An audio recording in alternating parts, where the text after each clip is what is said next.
Hey guys, Earl Henderson here, Primordial Defense. Thank you for watching. This is video attempt number 2. The first one I made, I was using my body camera so that I could have it on my shirt and be able to use both hands in this video. However, there was a problem when uploading the video. There's no sound when you watch the video on cell phone. When you look at it with a desktop or laptop, it works fine, but on phones, for some reason, the sound doesn't work. So I'm now using the cell phone so that I can have sound. I've been wanting to make videos for a while now. However, I don't have a fancy camera, nor do I have a whole lot of time to sit around and edit videos. So for the first little bit, these videos that I make are going to be all in one shot using a cell phone camera or a point and shoot camera, and they're going to be unedited. So you may hear me say something goofy, you may hear me stutter, whatever. Hopefully I don't do it too much, but without further ado, this is the video on duty belts and inner belts, belt keepers, and preventing duty belt sagging. So duty belts, for those of you who don't know, are essentially they're gun belts. They're just a thick, rigid belt that don't really fold at all. It's made so that you can have your gun on what you call your gun belt, and it's just a nice rigid platform for your gun to be on versus kind of a flimsy pant belt. It just makes it a better platform. Over the years, the duty belt or the gun belt has taken on more things. Pepper spray pouch, baton, cuffs, flashlight holder, radio holder, magazine pouch, taser, and then there's other belts that have like 2 or 3 cuff cases on them. There's other pouches on there, tourniquet case, a in-car camera, microphone, etc., etc., etc. Your duty belt, when you put it on, needs to stay in line with your normal pant belt. Reason being is you don't want the duty belt sagging down too far, or it have the ability to rotate along the pant and have your equipment placed in a different position, or have the belt ride upwards and you get into a situation where your holster, your whole belt has ridden up around your thoracic cavity, and now your holster is up into your armpit and you can't get your gun out. So that's one of the primary reasons of wanting your gun belt to stay in line with your pant belt. And the way that we do this is using belt keepers. You just take your belt keeper, you feed it in through between the pant and the normal pant belt, and then it wraps around the duty belt from the outside. It snaps in place, and all you see are these little snaps. And you use a series of these all along the duty belt to keep the duty belt attached to you, so it doesn't ride down, doesn't ride up, and it stays in place where you want it. That is the method that has worked for years. A few years back, someone, don't know who, came up with the idea of using Velcro to replace duty belts to keep the belt in place. Back in the day, when it was just a holster and maybe a reload and maybe a cuff case, there wasn't a whole lot of weight on the belt, and you didn't really have a whole lot of sagging, so you could get away with just a couple belt keepers. And then over time you add more stuff to the belt, it gets heavier and it starts sagging more, or has the ability to, if you're on the ground wrestling, ride upwards on you.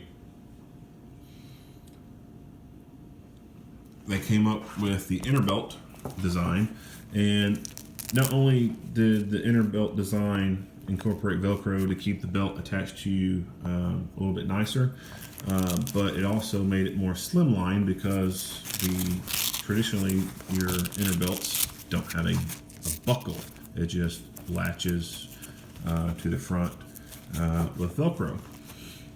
The problem that I ran into on my first inner belt that I got a few years back was it's not strong enough. I got into a couple of fights with people, wrestling with them, and the belt just as you can see, you press it and it slides off laterally pretty easy. I mean, it's one thing to peel it back and say, oh yeah, that's easy to take it off, but when you're wearing the thing and you press on it and it starts coming apart that easy with just my thumb, that's a problem. Standing around, just normal walking and stuff, it worked great. However, those couple times when I got on the ground with people, I could hear and feel this thing loosening up on me, and I thought, holy crap, my pants are about to end up around my ankles in this fight. That's not going to be good.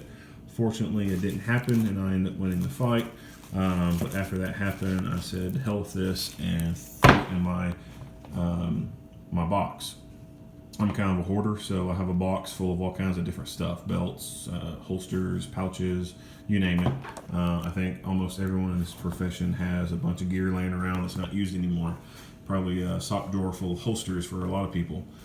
So I abandoned that, and I went back to the tried and true belt keeper system. The problem with belt keepers is, for one, you have to have multiple of them along the belt, and that just takes time sitting there feeding them in and snapping them in place. And the other problem I've run into is, with so much stuff on the duty belt, there's very few places to put a belt keeper. And with different pants or different companies making their pants differently, the belt loops are sized differently, they're spaced apart differently, some may be closer to each other, they may be further apart from each other, or they're put in way different positions than from one pant to the other.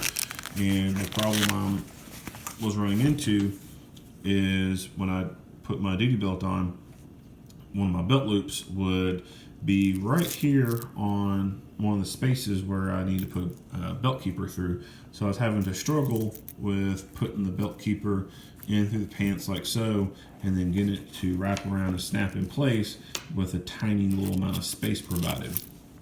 And then I would have to end up basically rotating the belt to one side, and then my buckle for the duty belt would actually be off center of the button on my pants. It would be over here, and it just looked kind of goofy that way.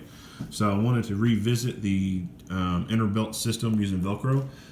However, I knew for sure that I did not want to go back to this type of design because it just came apart too easily, and I wanted to go to a system that used a belt buckle. I looked at one company that makes some pretty good belts, and they had an all Velcro belt on the outside, but their belt buckle was one of those big, thick Cobra buckles, and it was way too thick for the front, in my opinion. It would basically cause the duty belt to stick outward some, and I didn't like that. I looked and looked and looked, and then I finally found that the company Blower, however you pronounce it, was making an inner belt called the Guardian.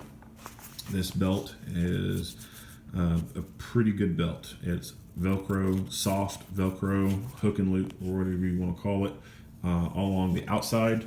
The buckle itself is pretty thin. It doesn't even, the material on the back side of it, on the stitching, is pretty thin. It takes up very minimal amount of space so that your duty belt rides in closer and slimmer to your body, and it doesn't stick out so much. On the inside of the belt, there is Blower's proprietary rubber piping, I guess you call it. I don't know what their technical name for it is. It's just a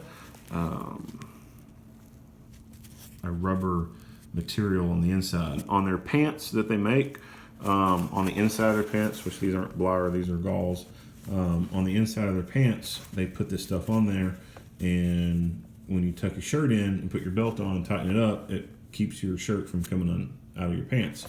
Well, they put this stuff on the inner belt so that when you put it in through your belt loops, and then when you cinch it on, your inner belt isn't going to slide easily in and out. It's going to stay in place pretty well instead of being able to easily pull through. So once you tighten this belt in, it kind of locks in place, so to speak.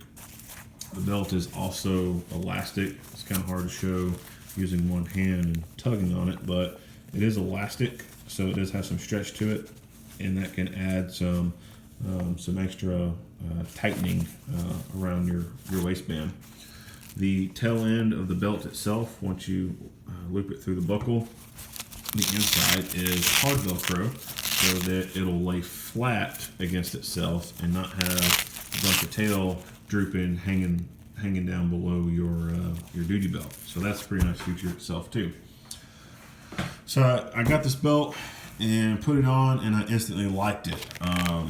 It mated pretty good to the duty belt. It wouldn't shift or any on my backside. However, the problem that I had was on the front of my duty belt, I didn't have any Velcro here. So you can see that the original design of the belt has this line of Velcro. Now, the magazine pouch did not have this. I just added this on my first video, but it didn't have this Velcro there. It was just like this. It was plain material. So from here all the way to here, there was no Velcro because the duty belt itself, of course, goes in through the buckle and then folds back on itself. So you have natural Velcro on the inside right here, but once you pull it back on itself, this wasn't here either. I added this. It was just basically all you saw was this material right here. You didn't have anything from here to there. So what that did was caused my duty belt to sag on the front of my pants here, and it would droop down well below the pant button, and it made it just look goofy. So what I had to do was wear a couple of belt keepers to the front of my pants, and that was kind of stupid to have the whole backside of my waistline free of belt keepers, and then to have to use a bunch of belt keepers to the front just to keep my belt up. So what I did was I went and got some sticky sided Velcro, and I just put a strip of sticky Velcro there. I added sticky Velcro to here and here. I added the sticky Velcro to there. Then I added it, of course, to the various pouches and stuff on the belt. The holster, the Safariland, has an opening right here so that the original Velcro on the duty belt can face through.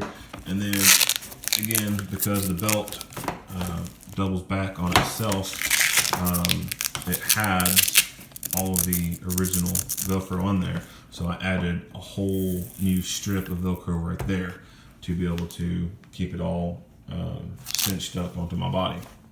So that's a remedy that you can use if you're running into that problem where you're wanting to use the inner belt, but all these pouches and everything take up all the space of the belt's original Velcro. You can take adhesive Velcro from any hardware store or order it offline. You can get it. You can buy the larger pieces of it, cut it to size. You can buy the 1-inch wide Velcro strips, which I had some left around. You can buy the larger 2-inch wide panels, and you can just cut them the size as you want and then add them anywhere onto the belt that you want. This is Earl Henderson with Primordial Defense. If you have any questions, leave a comment, shoot me a message. If you like this video, give it a like, give it a share. Tag your friends in it if you think that they would think that this would be some useful information. And again, thank you for watching.